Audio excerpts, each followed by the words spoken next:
Assalamualaikum warahmatullahi wabarakatuh. Perkenalkan, nama saya Yuni Ariwibowo. Di sini saya sebagai dosen di program studi Diploma 3 Teknologi Kelautan Politeknik Kelautan dan Perikanan Pangandaran. Saya bergabung di Politeknik Kelautan dan Perikanan Pangandaran sejak tahun 2018 dan bidang ilmu yang saya tekuni adalah hidrodinamika dan teknik perancangan bangunan laut. Pada kesempatan kali ini saya akan menyampaikan PDD UKT-PT di pengajaran saya pada mata kuliah hidrodinamika. Mata kuliah ini memiliki bobot 3 SKS yang terdiri 2 SKS teori dan 1 SKS praktek, di mana mata kuliah ini merupakan mata kuliah wajib yang harus diambil oleh mahasiswa di semester 2. Pada dasarnya, mata kuliah hidrodinamika merupakan mata kuliah yang mempelajari tentang perilaku aliran fluida cair yang berupa gelombang dan arus laut yang berinteraksi dengan suatu objek atau struktur. Setelah mengikuti mata kuliah ini, mahasiswa diharapkan mampu memahami prinsip-prinsip hidrodinamika beserta penerapannya di bidang kelautan sesuai dengan standar yang berlaku. Harapan ini kemudian dijawantahkan dalam CPMK yang terdiri dari mahasiswa mampu menjelaskan istilah umum yang berkaitan dengan hidrodinamika, konsep atau prinsip hidrodinamika, fenomena fisis yang terjadi di laut, gelombang fluida yang membentuk pola gelombang laut reguler, pengaruh gelombang laut pada dinamika gerakan, dan gaya Morrison yang bekerja pada silinder langsing.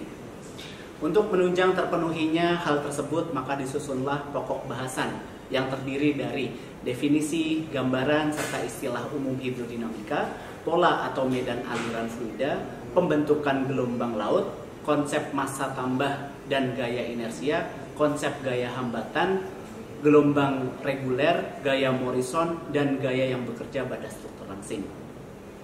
Metode pembelajaran yang digunakan meliputi ceramah, diskusi, discovery learning, contoh dan prosedur perhitungan, problem-based learning, serta simulasi, di mana keenam metode pembelajaran ini dilakukan dengan memperhatikan interaksi antar multi arah baik sesama mahasiswa maupun dengan dosennya. Interaksi yang biasa saya lakukan di kelas biasanya dengan memantik suatu topik untuk kemudian dielaborasi oleh mahasiswa, atau membagi mahasiswa ke dalam suatu kelompok tertentu, kemudian membuat atau memberikan suatu kasus, suatu permasalahan, kemudian didiskusikan dan dipresentasikan di dalam kelas. Kegiatan pembelajaran dilakukan baik secara sinkronus, baik melalui tatap muka yang ada di dalam kelas maupun asinkronus dengan penyampaian materi yang ada di Google Classroom. Materi disampaikan di dalam Google Classroom sebelum mata kuliah dimulai dengan harapan mahasiswa dapat membuka dan mempelajari sebelum kelas dimulai. Kuliah ini terdiri dari 16 kali pertemuan, di mana 14 kali pertemuan terdiri dari materi, baik itu secara teori maupun praktek. Dengan 2 lainnya merupakan evaluasi, yaitu UTS dan UAS. Asesmen pada mata kuliah ini terdiri dari asesmen teori dan praktek, di mana asesmen teori terdiri dari tugas atau kuis sebanyak 20%, UTS 40%, dan UAS 40%. Sedangkan asesmen pada praktik terdiri dari 3 bagian, yaitu persiapan 30%, proses 30%, dan hasil 40%. Baik asesmen teori dan praktek dibobotkan dengan jumlah SKS kemudian ditotal. Rincian penilaian ini digunakan untuk memberikan evaluasi secara menyeluruh kepada mahasiswa baik secara teori maupun secara praktek. Di bagian akhir video ini akan ditampilkan proses pembelajaran mata kuliah hidrodinamika pada pertemuan kedua. Pada pertemuan kedua ini akan dibahas tentang aliran elementer atau aliran dasar dan potensial kecepatan, di mana dalam pertemuan kedua ini akan dibagi ke dalam 3 bagian, yaitu pendahuluan, penyajian, dan penutup.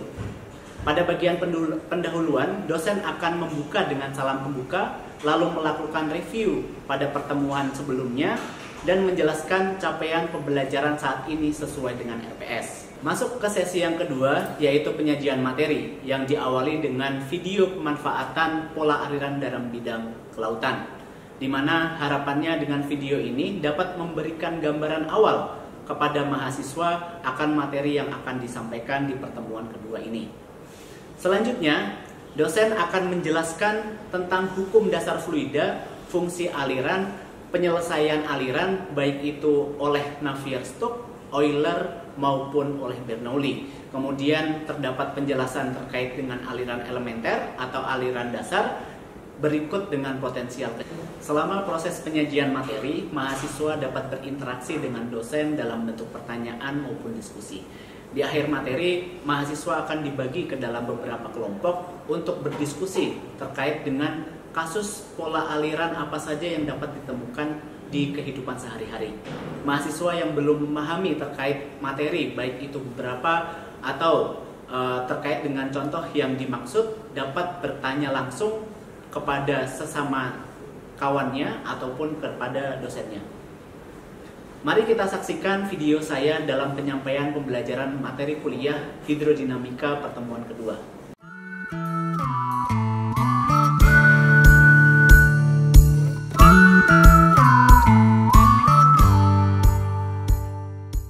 Bismillahirrahmanirrahim. Assalamualaikum warahmatullahi wabarakatuh. Waalaikumsalam. Selamat siang semuanya. Hari ini kita akan belajar hidrodinamika di pertemuan yang kedua. Yang kemarin pekan lalu kita sudah belajar terkait pertemuan yang pertama. Ya, ada yang masih ingat kira-kira? Apa pertemuan pertama kemarin? Tentang prinsip hidrodinamika, prinsip dasar hidrodinamika. Ya, ada berapa? Ada 4. Ayo angkat tangan siapa yang mau jelasin? Pola aliran, kecepatan, tekanan dan gaya. Pola aliran, kecepatan, tekanan dan gaya. Ya, jadi itu adalah prinsip dasar dari hidrodinamika. Kemarin kita sudah belajar mulai dari turunannya hidrodinamika dari mekanika fluida sampai mencari gaya. Ya, tujuan dari hidrodinamika adalah mencari gaya dan momen. Dari apa? Dari beban fluida. Beban fluida yang mengenai struktur. Gitu ya. Nah, di pertemuan kedua ini yang akan kita pelajari pada hari ini ada 2, aliran elementer dan potensial. Nah, kemudian apa sih capaian pembelajaran dari pertemuan kedua ini? Tadi udah belajar 2. Nanti tujuannya taruna atau mahasiswa itu kalian dapat memahami dan mampu menjelaskan tentang aliran elementer dan potensial kecepatan. Ya, ini adalah pertemuan yang kedua. Metodenya apa? Nanti kita akan pemberian materi, ceramah, kemudian nanti kita akan diskusi, terakhir nanti kita akan bagi kelompok. Ya, bagi kelompok 4 mungkin. Nanti kita akan diskusi dan masing-masing dari kalian akan presentasi singkat aja. Ya. Sebelum masuk ke saya putarkan video. Semoga ini video ini bisa membantu pemahaman awal. Ya. Kita lihat bareng-bareng. Kalau yang di Indonesia kemarin sudah kita tunjukkan di pertemuan yang pertama, kita kemarin tunjukkan Balai Teknologi Hidrodinamika. Lokasinya ada di Surabaya. Jadi kebetulan lokasinya yang ada di luar. Ya. Ini kita akan melihat suatu fasilitas yang ada di pengujian hidrodinamika. Nah, kebetulan ini adalah tes resisten dan propulsi. Jadi ini ada kapal ditarik atau di towing. Ya. Kemudian ini ada garis-garis waterline. Yang waterline itu adalah garis-garis air. Nah, ini adalah salah satu contoh tes resisten. Dari sini fungsinya untuk mengidentifikasi apa kira-kira? Pola aliran yang melewati si kapal. Ya, kenapa? Kalau misalkan mobil itu desainnya harus aerodinamis, ya, kalau misalkan kapal desainnya harus sesuai mata kuliahnya hidrodinamika. Ya, nah ini adalah pola-pola aliran yang didapati itu menggunakan tinta hitam. Ya, tinta khusus yang ketika kena air dia akan membentuk suatu aliran. Jadi sudah kebayang ketika kita mempelajari pola aliran nantinya dibuat apa? Buat pengujian. Ya, kalau teman-teman nanti misalkan bekerja jadi teknisi, siapa yang mau jadi teknisi? Teknisi kelautan? Ini nanti kalau misalkan masuk di dalam lab, itu kerjanya seperti ini. Penting makanya untuk belajar apa yang nanti akan kita pelajari di pertemuan kedua ini, ya, yaitu pola aliran dan potensial kecepatan. Kenapa kita penting mempelajari pola aliran? Karena itu yang mendasari materi hidrodinamika. Kita menyelesaikan permasalahan yang pertama, yaitu kita mengidentifikasi pola atau medan aliran. Ya. Ini contoh-contoh kapal atau model kapal. Ya. Kebetulan di kita sudah ada salah satu senior kalian yang sudah membuat model uji. Nah itu nanti kalian bisa lanjutkan. Kurang lebih gambaran video seperti itu. Jadi nanti teman-teman ketika belajar ini sudah tahu nih kira-kira kedepannya itu buat apa. Nah, kita mulai dari hukum dasar fluida. Karena kita belajar aliran fluida, kita akan pelajari dulu terkait hukum dasar fluida. Nah, seperti yang kita lihat di gambar sebelah sini, itu ada suatu elemen kecil, ya, suatu elemen kecil. Ada gitu. Apa tandanya elemen kecil itu? Kalau di dalam sini dinyatakan dengan simbol ini. Apa ini? Namanya delta, ya, delta kecil. Artinya menunjukkan elemen kecil. Ya, elemen kecil. Kalau misalkan ada delta yang banyak, misalkan delta X ditambah delta Y ditambah delta Z, itu baru sama dengan delta besar. Jadi kalau teman-teman di sini melihat ada simbol delta kecil, artinya itu adalah elemen kecil. Nah, anggaplah ini suatu fluida dinyatakan sebagai elemen kecil. Kenapa sih kita harus menyatakan elemen itu sebagai elemen kecil?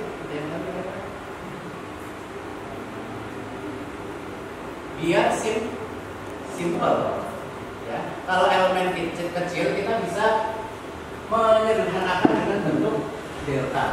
Coba kalau misalkan elemennya besar 100 meter, ya kan saya harus tulisnya 100 meter ke arah X ditambah 100 meter ke arah Y ditambah 100 meter ke arah Z. Panjang nggak? Ya, makanya saya sederhanakan menjadi sebuah delta.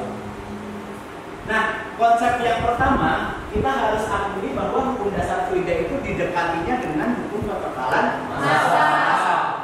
Apa itu kekekalan massa? Bahwa massanya itu tidak berubah-ubah atau massanya tetap. Ya. Ibarat ini ada suatu pipa. Ya, suatu pipa. Ini ada fluida masuk. Fluida yang masuk harus sama dengan fluida yang keluar. Ini adalah hukum kekekalan massa. Walaupun pada kenyataannya sama nggak? Kenyataan di aslinya sama nggak? Ya. Kalau kalian pakai selang pasti ada sisa-sisa air yang ada di sini. Ya, jadi ketika airnya berhenti, ketika selangnya diangkat, muncul air nggak? Berarti kan artinya masih ada air yang tertahan di sini. Cuma untuk menyederhanakan, ya, dekati persamaan bahwa fluida itu kita anggap sebagai kekal atau tetap, biar gampang. Nah, yang kedua, tadi ya prinsip kekekalan massa menyatakan bahwa massa tidak akan berubah. Nah, ini yang saya cerita barusan, fluida di alam itu kondisinya adalah unsteady dan kompresibel. Unsteady artinya tidak stabil atau berubah. Kalau kompresibel artinya dapat dimanfaatkan. Ya. Contohnya apa? Kalau kalian lihat gelombang, elevasi gelombang itu selalu berubah. Ya. Kebetulan kita ada privilege sendiri, kampus kita sampingnya adalah laut. Ya. Kalau teman-teman pusing lihat ke laut pasti berubah-ubah. Yang kedua adalah kompresibel, bahwa sebenarnya itu dapat dimanfaatkan. Volumenya sebenarnya nggak tetap. Ya, misalkan air laut dipanaskan jadi apa? Akan meluap, berarti itu tidak, kondisi alamnya seperti ini. Tapi untuk perhitungan atau untuk pertemuan kali ini kita asumsikan ya, bahwa ya udah kita anggap itu sebagai incompressible atau tidak mampu mampat dan steady. Nanti kita akan jelaskan ya. Nah ini diasumsikan steady dan incompressible. Makanya ini dikenal dengan kekebalan massa. Yang persamaannya kita kenal dengan persamaan kontinu. Kontinu ya. Ya tidak berubah kontinu. Nah, dinyatakan sebagai ini. Ini kenapa ada 3? Ingat, ini elemen kecilnya dalam bentuk 3 dimensi. Berarti dimensi X, dimensi Y, dan dimensi Z. Ya. Nah, artinya delta di sini adalah perubahan. V itu apa? V itu adalah potensial kecepatan yang mana nantinya akan kita bahas di slide yang selanjutnya. Gitu ya. Nah, kita tadi udah mengasumsikan bahwa fluida itu adalah kekal. Tadi kan kita sepakat 3 dimensi ya. Kan kalau 3 dimensi susah. Kita sederhanakan lagi menjadi 2 dimensi. Berarti dimensi X dan dimensi Y. Oke. Nah, maka yang Z tadi dihapus. Jadi tinggal X dan Y. Perubahannya sama 0 karena tidak terjadi perubahan. Jadi clear ya? Oke. Nah, di sini masih ada variabel yang belum diketahui, apa itu U dan V. Ya, ada U dan V. Nah, di sini dinyatakan bahwa U adalah perubahan aliran ya terhadap Y. Ya, berarti ini adalah U adalah kecepatan ke arah X, ya dibalik ya. Kalau V ini adalah kecepatan ke arah Y. Nah, nanti yang persamaan asal ini apa itu del U plus del X ditambah apa? Del V per del Y sama dengan 0. U nya diganti. Del U nya apa itu? Ya, del C per del Y. Jangan lupa ini masih punya del X. Ya, tinggal diubah aja. V-nya juga sama. V-nya kita ubah ini, masukkan ke. Jadi bentuknya sama aja ya sebenarnya ya. Nah, itu adalah fungsi aliran 2 dimensi. Ya, fungsi aliran 2 dimensi. Nah, proses penyelesaian aliran tersebut ada 3 jenis yang kita kenal. Dan jenis itu terdiri dari Navier-Stokes, terus Euler, yang terakhir ada Bernoulli. Kira-kira yang sudah kalian kenal di SMA yang mana? Bernoulli. Jadi sebenarnya hubungan dari kalian di SMA sama kuliah nyambung ya. Cuma kalian baru belajar ya Bernoulli. Ya, kita akan bahas satu-satu. Jadi penyelesaian dari Navier-Stokes itu mengasumsikan bahwa aliran itu incompressible dan memiliki viskositas. Jadi kunci dari Navier-Stokes itu adalah incompressible dan viskositas. Viskositas apa sih? Masih ingat? Kentalan. Bahwa fluida itu sebenarnya punya kentalan. Nah, Navier-Stokes itu mengasumsikan bahwa aliran itu incompressible dan memiliki viskositas. Aliran dasar itu ada apa saja sih? Yang pertama adalah aliran uniform atau seragam. Seragam itu artinya dia menuju ke arah yang sama. Kita mulai studi kasus ya. Coba ini dibagi ya, jadi berapa ini? 4 aja ya. Dibagi 4. Depan kanan saya, belakang kanan, sini sama belakang. Kalian silakan berdiskusi, ya. Silakan dikasihkan contoh di dalam kehidupan sehari-hari selain yang sudah tadi disebutkan ya. Nah, tadi udah ada contohnya beberapa. masing-masing.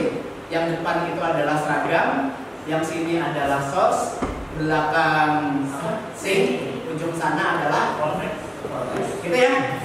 Oke, silakan bisa gabung aja. Nanti dipresentasikan.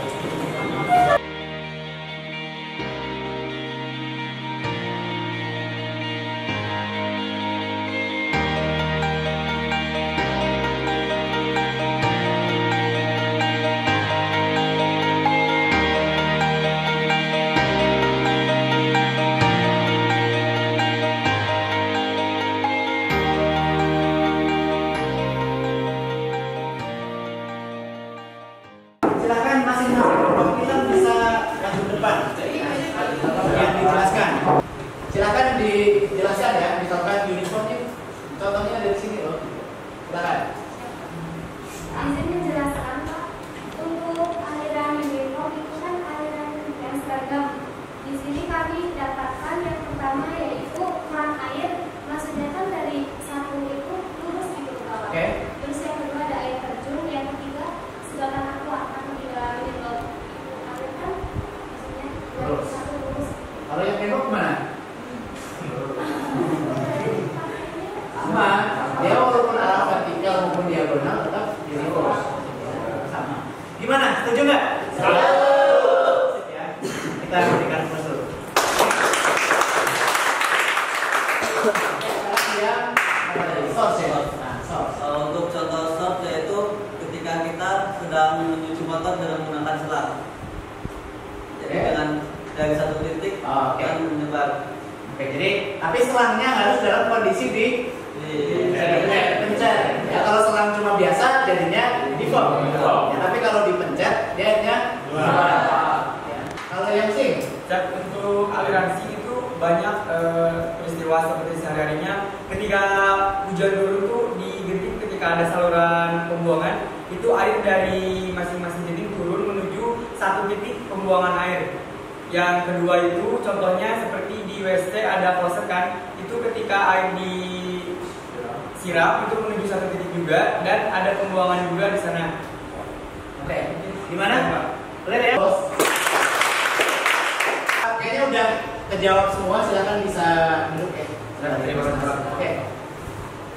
Ada pertanyaan masih yang belum paham, silakan bisa bertanya. Nah, silakan. Mohon izin bertanya Pak, di daerah depan kapal gambar tersebut itu kan ada aliran source, terus ada aliran sink. Mengapa di situ tidak digabung jadi aliran outlet? Oke, pertanyaan yang cukup bagus ya. Yang bisa jawab? Yang bisa jawab? Tadi pertanyaan bagus. Kenapa kalau di depan sini enggak doblet sekalian? Gabungan dari sos dan sink. Udah, mungkin? Oke, si Rizky. Saya mohon izin menjawab Pak. Mungkin kan tadi ketika ada aliran double itu gabungan dari sos sama sink Pak. Nah, mungkin apabila aliran itu terjadi di kapal, kapal tuh aliran itu akan berputar di situ Pak.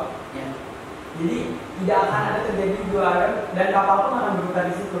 Tidak akan ada aliran yang berputar Pak. Oke, itu jawabannya. Ya. Jadi kalau misalkan, ya, tadi kalau kita lihat alirannya doblet, itu seolah-olah dia muter kan? Ya, seolah-olah muter. Ya. Berarti kalau misalkan bentuknya runcing seperti ini agak kurang cocok kalau misalkan ditaruh doblet di depan. Kenapa? Karena di sini pasti akan muter-muter nanti di sini.